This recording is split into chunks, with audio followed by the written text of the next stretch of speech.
Dans Success Stories, le magazine qui valorise et analyse les startups, scale-up et PME belges qui cartonnent. Alors on est dans le domaine de l'innovation technologique, innovation digitale, et ici on va parler d'une startup qui s'appelle Vadis, enfin startup qui a quand même quelques années, mais qui a toujours la dynamique d'une startup. Pour en parler, nous avons Jean-François Hering. Bonjour, Bonjour. Jean-François. Alors, vous avez un CV assez intéressant. Vous êtes ingénieur, c'est le deuxième aujourd'hui, ingénieur de gestion de l'UCL, fan de techno et business. Vous avez commencé à travailler notamment dans les télécoms, vous vous occupez d'un espace innovation, un espace qui avait lancé aussi une start-up dans le domaine des vêtements intelligents. On pourra en parler, mais ce n'est pas l'objet de l'émission aujourd'hui, mais c'est vrai que c'est quelque chose qui pourrait susciter des questions. Puis vous avez été dans le conseil, vous avez notamment aidé en tout cas à faire ce qu'on appelle du scale-up, puisque vous avez fait grandir une boîte de 25 à 300 personnes avant de rejoindre en 2018 Vadis Technologies. Alors, quel est le besoin auquel Vadis a voulu répondre? Oui, tout à fait. On travaille dans le monde d'entreprise, les relations entre entreprises, et ce que l'on veut faire, l'ambition, c'est amener la transparence là où la confiance n'est pas possible.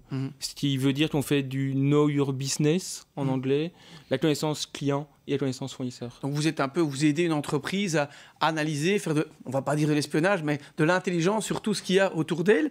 Concrètement, vous pourriez donner un exemple pour vulgariser ça, pour que le téléspectateur comprenne? Tout à fait. Une entreprise industrielle qui veut travailler avec un nouveau partenaire au Canada, par exemple, ne connaît pas ce partenaire.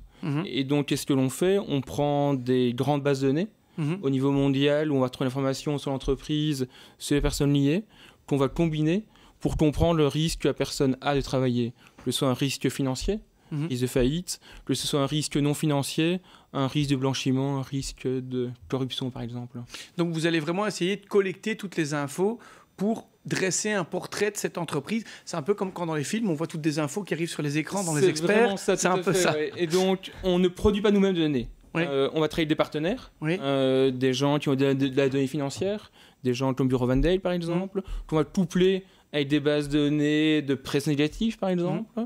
On va unifier ces informations, ce qui veut dire que l'on va regarder dans ces bases, admettons, j'ai un pierrement à droite, un pierrement à gauche, et ce sont les mêmes personnes. Globalement, c'est ce qu'on appelle le data mining. Data mining, c'est vrai que c'est un mot qu'on utilise parfois. Ça se traduit comment? C'est vraiment chercher les datas, être chercheur de données un peu partout et les rassembler, c'est ça? C'est vraiment ça, en fait. On travaille avec des montagnes de données qui viennent de ses partenaires, des terras de données, ce qui est beaucoup. Typiquement, on suit 340 millions d'entreprises dans le monde. Et 340 000 millions d'entreprises dans le monde. 340 millions d'entreprises dans le monde. 1,5 million en Belgique, entre actifs et non actifs. Donc il faut remettre de l'ordre dans toutes ces données. Typiquement, en Belgique, il y a un numéro de TVA. En France, il y a un numéro de sirène. Et donc, ces numéros ne correspondent pas. Dans une base de données, je peux avoir 2 pierrements. Est-ce que ce sont les mêmes personnes ou pas? Et donc, on a développé des algorithmes de data mining qui nous permettent de nettoyer les bases, de travailler sur une base de qualité et d'ensuite calculer des risques sur ces bases. Alors, on a parlé de data mining, donc l'idée de chercher ces données et de pouvoir aller trouver les données qui vont pouvoir m'aider à prendre des décisions dans mon entreprise ou analyser. Parfois, on parle de RegTech. Alors, est-ce que vous pourriez un peu expliquer la différence entre le data mining et surtout la notion de RegTech? RegTech, c'est un secteur. Ça veut dire quoi, le RegTech? En fait, le data mining, l'intelligence artificielle, c'est une technologie. Et donc, c'est le tech de RegTech. Reg, c'est pour régulation. Et en fait, la RegTech, c'est un sous-domaine de la FinTech, la technologie au service du secteur financier. C'est un secteur qui est apparu après 2008. Pourquoi? Parce que crise financière. Et les régulateurs, les États voulaient mieux réguler les banques et institutions financières. Et donc, ce domaine de la RegTech est né de la régulation et du big data, de l'intelligence artificielle, le tech, pour faire la RegTech.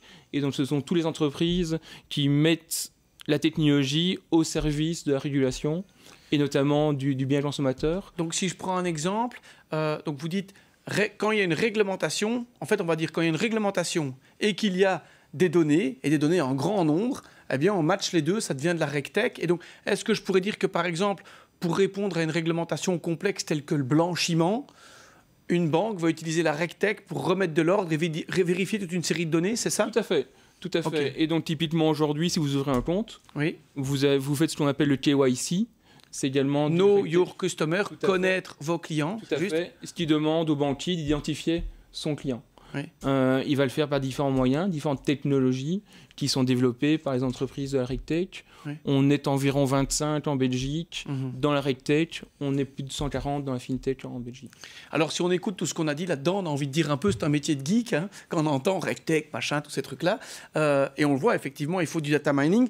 C'est quoi les profils, les expertises métiers que vous avez chez vous voilà, si je viens chez Vadis, je rencontre quel genre de profil? Oui, et en effet, des gens passionnés par leur métier, des gens passionnés par ce qu'ils font, donc aussi bien des data engineers.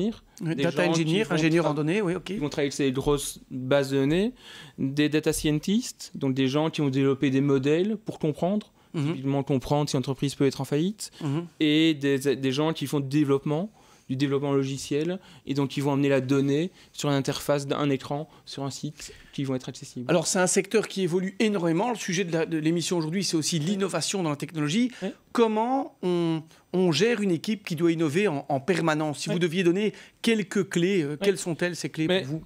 Premièrement, pour nous, l'innovation est tirée par les clients. Le client, d'accord. Et donc nos clients ont des besoins. Auxquels ils doivent répondre, auxquels ils doivent se conformer au niveau de la régulation. Et donc, on va essayer de comprendre ces besoins.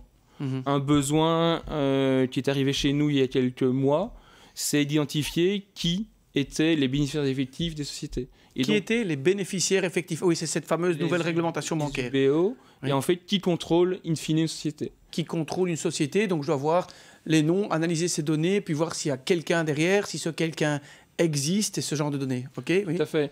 Et donc par rapport à ça, l'idée que l'on avait, c'est de se dire, tiens, est-ce qu'on peut reconstruire les structures de société? Est-ce qu'on peut remonter les actionnariats et surtout développer des algorithmes pour le faire?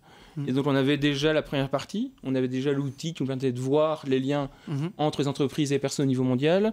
Et donc on a développé des algorithmes qui nous permettaient de remonter les différents arbres, les différentes structures, pour identifier si une société est une compagnie écran, si une société est basée dans les îles Caïmans, ou qui dirige cette société. Alors tout ça, ça montre effectivement une très bonne réflexion. Cette réflexion, vous l'animez comment? Ce sont des brainstorming, c'est des visites avec les clients, c'est de la réflexion interne, c'est quoi? C'est de la veille technologique? Si vous deviez dire vos clés du succès à ce niveau-là. En fait, c'est déjà la rapidité. Et donc d'avoir une structure qui est agile. On a une structure qui est très verticale, où globalement les différents membres de l'équipe prennent un sujet, proposent un sujet, qu'on étudie. Si on voit que le sujet est porteur, on l'amène plus loin. Et puis donc, on le propose à plusieurs clients? On le propose à différents clients. On commence à développer des prototypes pour se dire, tiens, c'est faisable, pas faisable. On va choisir les outils pour mener à bien cette étude ou ce projet, et on va le confronter à nos clients pour être sûr que globalement ça correspond bien aux attentes du marché. Alors, quand on voit cette boîte, ce développement, on a compris donc le RegTech, toujours faire de la veille, être vraiment, on court toujours après l'innovation, on va dire, comme on le disait tout à l'heure avec le MIC, on doit anticiper cette innovation.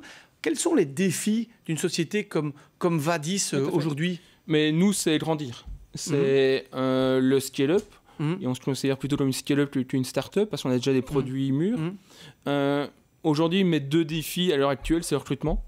C'est de trouver ces compétences qui sont rares sur des métiers nouveaux. Donc de data analystes, de data engineers. Donc c'est quelque chose qu'on peut peut-être recommander à ceux qui nous regardent, de dire le data engineer, le data analyst. Il y a des diplômes à Bicentral plus courts via le wagon en data analyse. Il y a des universités à Bruxelles qui fournissent pas mal de canifs suisses du web, mais aussi de la data analyse. Pour vous, c'est important ce genre de profil? Mais en fait, la data, en tant que telle, big data, même si le terme est un peu galvaudé, c'est apparu il y a 5-10 ans. Et aujourd'hui, c'est là-dessus que l'entreprise et les entreprises se développent de plus en plus. Si on parle de digital, on ne parle pas de digital sans données. Et en fait, aujourd'hui, la puissance de calcul et les différentes sources de données ont fait de la donnée était omniprésente et présente partout. Parfait. Un grand merci, Jean-François. On l'a vu effectivement. Une RegTech, la réglementation, l'innovation des data miners, les grands défis, le recrutement et aussi effectivement pouvoir grandir, passer à la prochaine étape pour cette société dont on reparlera certainement et qui avait aussi suivi pour information le MIC et d'autres programmes. Voilà, on se retrouve après la pub pour une autre start-up, un autre défi dans Success Stories.